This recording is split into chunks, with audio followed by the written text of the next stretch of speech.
आइए स्टूडेंट, अब हम बढ़ते हैं और अल्केन्स के रिएक्शंस की बात करते हैं। उसमें सबसे पहला जो रिएक्शन आ रहा है वो आ रहा है हेलोजिनेशन। याद रखें स्टूडेंट, सबसे पहली बात कि ये सब्स्टिट्यूशन रिएक्शन है। मैं यहाँ लिख देता हूँ कि हेलोजिनेशन रिएक्शन सबसे पहले हम बात करेंगे सब्स्टिट्यूशन रिएक्शन है।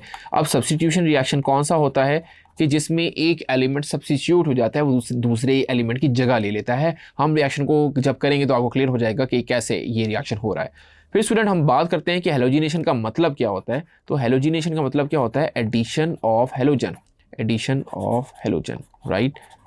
तो हेलोजन इसमें ऐड होगा जो कि सब्स्टिट्यूशन का काम करेगा। और स्टूडेंट हेलोजन आपके कौन से हैं? जिसमें फ्लोरीन आ जाता है, क्लोरीन आ जाता है, ब्रोमीन आ जाता है और आयोडीन इसमें आ जाता है। तो अब हम देखते हैं इसका रिएक्शन लिखते हैं। तो सबसे पहले हेलोजिनेशन रिएक्शन के लिए आपको चाहिए अल्केन्स, क्योंकि अल्केन रिएक्शन देना है तो CH4 आपका आ गया अल्केन। अब इसमें आप ऐड करेंगे क्लोरीन Cl2। और स्टूडेंट याद रखें ये रिएक्शन आपने करवाना है डिफ्यूज्ड सनलाइट की मौजूदगी में।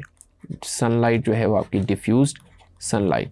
अब डिफ्यूज सनलाइट की मौजूदगी में क्या होता है स्टूडेंट? एक क्लोरीन एक CH4 के एक हाइड्रोजन के साथ रिप्लेस हो जाएगा, उसको सब्स्टिट्यूट कर देगा। यानी कुछ ऐसे होगा, ये बन जाएगा CH3 और उसकी जगह एक हाइड्रोजन की जगह आ जाएगा Cl और प्लस बन जाएगा HCl।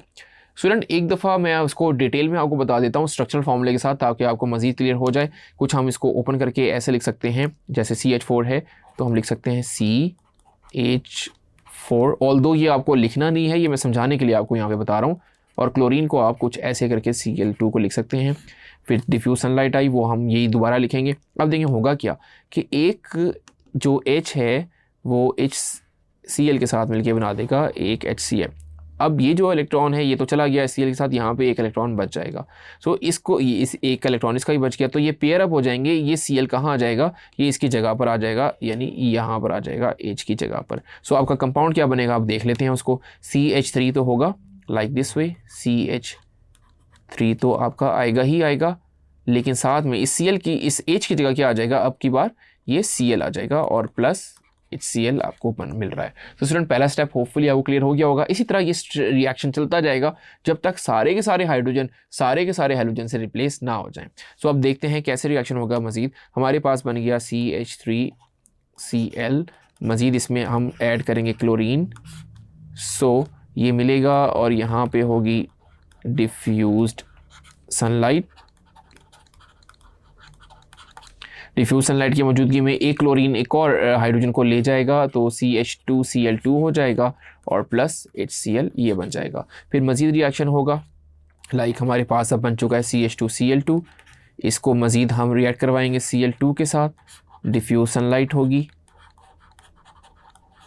और इसमें बन जाएगा CHCl3 प्लस HCl। स्टूडेंट अब एक फाइनल रिएक्शन इसमें होगा कि ये जो आपका कंपाउंड है CHCl3 ये मज़ीद क्लोरीन के साथ रिएक्ट करेगा डिफ्यूज सनलाइट की मौजूदगी में, और आपका कंपाउंड क्या बन जाएगा? CCl4 plus HCl। अभी जो CCl4 है ये आपका कार्बन टेट्राक्लोराइड होता है, इसका आपको फार्मूला ज़हन में रखना है। आइए स्टूडेंट इस कंपाउंड के नाम भी लिख लेते हैं जो आपको पता होना चाहिए। यानी जो पहला कंपाउंड है इसका नाम होता है क्लोरोमीथेन। फिर स्टूडेंट जो सेकेंड कंपाउंड है, क्योंकि ये देखें दो क्लोरीन है उस वजह से ये कहलाएगा डाइक्लोरोमीथेन। इसी तरह स्टूडेंट अब देखें तीन क्लोरीन की वजह से ये कहलाएगा ट्राइक्लोरोमीथेन, और इसको स्टूडेंट क्लोरोफॉर्म भी कहते हैं। मैं ब्रैकेट में लिख देता हूँ क्लोरोफॉर्म, ये आपने इस नेम से फेमिलियर होंगे क्लोरोफॉर्म से। और जो फाइनली आता है ये टेट्राक्लोरोमीथेन कहलाता है, और स्टूडेंट इसको हम कार्बन टेट्राक्लोराइड भी कह सकते हैं। सो होपफुली स्टूडेंट आपको ये रिएक्शन ऐसे समझ आ गया होगा। फाइनली हम एक और बात करते हैं कि अगर हमारे पास डिफ्यूज सनलाइट नहीं है, डायरेक्ट सनलाइट है, तो उसकी मौजूदगी में भी ये रिएक्शन होता है, लेकिन डिफरेंट तरीके से होगा। फॉर एग्जांपल अगर हम बात करें डिफ्यूज सनलाइट की तो CH4 ये क्लोरीन के साथ रिएक्शन देता है। अब हम यहाँ पे लिखेंगे डायरेक्ट सनलाइट।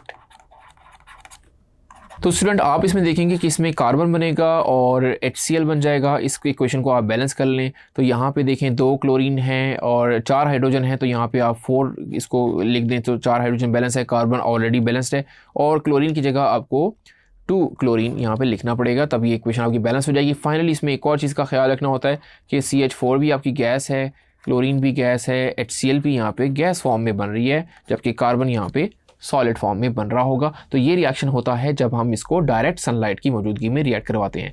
फाइनली स्टूडेंट यहाँ पे एक चीज़ याद रखनी है जो कि हमने 9th ग्रेड में भी पढ़ा, order of reactivity of halogen. So हम जानते हैं कि फ्लोरीन जो है, अगर मैं यहाँ पे बात करूँ, क्योंकि फ्लोरीन जो है वो F2 की फॉर्म में होगा, लाइक दिस, यहाँ पे होगा F2, उसका ऑर्डर रिएक्टिविटी का सबसे ज़्यादा होगा, यानी बड़ा एक्सप्लोसिव रिएक्शन देगा।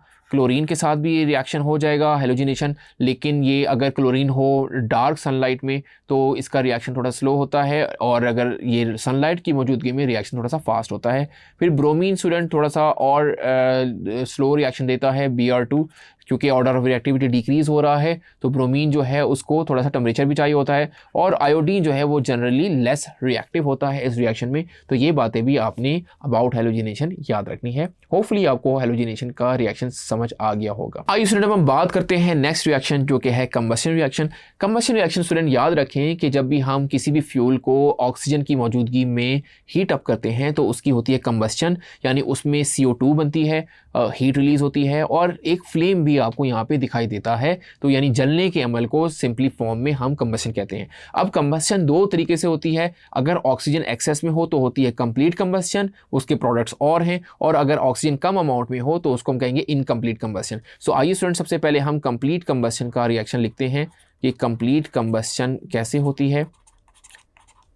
तो स्टूडेंट हमें चाहिए फ्यूल, जैसे CH4 आ गया, CH4 में हम मिलाएंगे ऑक्सीजन, ऑक्सीजन की मौजूदगी में बनेगा कार्बन डाइऑक्साइड प्लस वाटर, ये सारी गैसियस स्टेट में है, और प्लस आपको मिलेगी हीट। तो स्टूडेंट यहाँ पे देखिए हम इसको अगर बैलेंस कर लें तो 4 हाइड्रोजन है, यहाँ पे हमें क्या पुट करना पड़ेगा, 2, 4 हाइड्रोजन हो गई। अब ऑक्सीजन कितने हो गए, 2 + 2 4 हो गई, तो यहाँ पे हमें 2 पुट करना पड़ेगा। तो अब आप देखिए ये हो रही है आपकी कंप्लीट कंबस्शन। सो उसमें प्रोडक्ट क्या बन रहे हैं, कार्बन डाइऑक्साइड और वाटर वेपर्स बन रहे हैं। अब हम बात करते हैं स्टूडेंट, अगर हमारे पास लिमिटेड सप्लाई ऑफ ऑक्सीजन हो तो इस रिएक्शन को कहेंगे इनकम्प्लीट कंबस्शन। तो इसमें आपके प्रोडक्ट चेंज हो जाएंगे। आइए इस रिएक्शन को भी लिख लेते हैं। तो आइए स्टूडेंट उसको देख लेते हैं इस रिएक्शन को। उसमें आपके पास वंस अगेन CH4 हो जाएगा और लिमिटेड सप्लाई ऑफ ऑक्सीजन मतलब O2 हो जाएगा। तो इसमें स्टूडेंट कार्बन मोनोऑक्साइड बनता है, और इसमें आपका कार्बन बनता है, और इसमें आपका H2O वाटर बनता है। तो ये देखिए स्टूडेंट, इसकी स्टेट अगर मैं लिखूं तो ये तो होते हैं गैसियस स्टेट में, ये भी गैसियस स्टेट में है, कार्बन मोनोऑक्साइड भी गैसियस स्टेट में है, लेकिन कार्बन जो है ये सूट, इसको हम कहते हैं सॉलिड स्टेट में है, जो कि वो अक्सर देगची के नीचे भी जमा हुआ होता है, ब्लैक कलर का कार्बन, और वाटर भी यहाँ पे गैसियस स्टेट में है। अब इसको बैलेंस कर लेते हैं। तो यहाँ पे देखिए हम लिख देंगे 3 मोल्स, यहाँ पे आ जाएंगे 4 मोल्स, 2 मोल्स, और वाटर में आ जाएंगे 6 मोल। सो होपफुली स्टूडेंट आपको ये कॉन्सेप्ट अच्छे से क्लियर हो गया होगा। Thank you.